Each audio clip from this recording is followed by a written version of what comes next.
Welcome to GMAT Pro's instructional videos.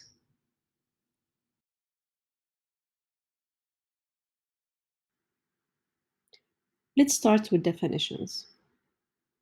Integers are whole numbers, whether negative, positive, or zero.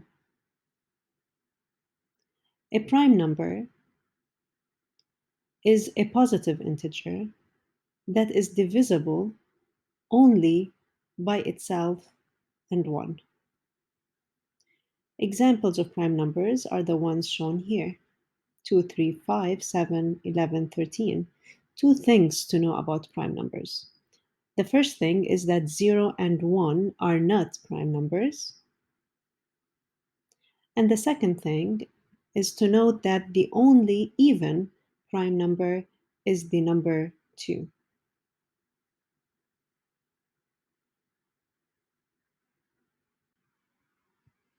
Let's try some examples. 15. 15 is divisible by itself, by 1, and by 3 and 5. Since 15 is divisible by 3 and 5, which are different from 15 itself and 1, therefore 15 is not a prime.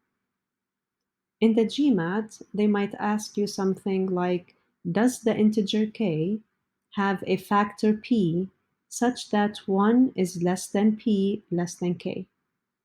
What they're really asking you is whether k is a prime. That's it. Is k a prime? Let's apply this formula to the number 15. Let's say k is 15.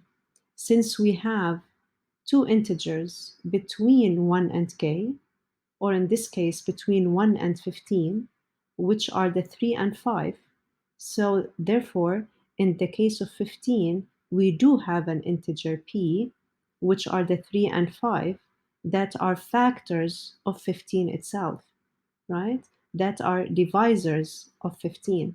Since we have two integers in this case for the variable p, therefore k or 15 is not a prime. In the case of 13, on the other hand, which is a prime number, 13, if we plug it in for k, if we assume that k is 13, 13 is only divisible by itself and by 1. In the case of 13, there isn't any p-values. There are no integers between 1 and 13 that are divisors of 13 itself. Therefore, 13 is a prime. So let's start expressing integers as a product of their prime factors. Let's take 120, for example.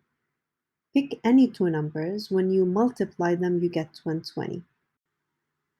You can pick any two numbers as long as you don't pick the number itself and 1. You cannot say 120 times 1. Let's choose, for example, 12 times 10.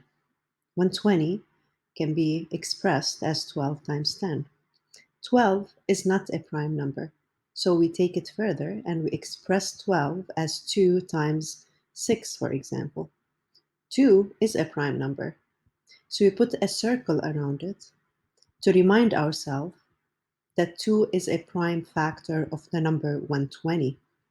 6, on the other hand, is not.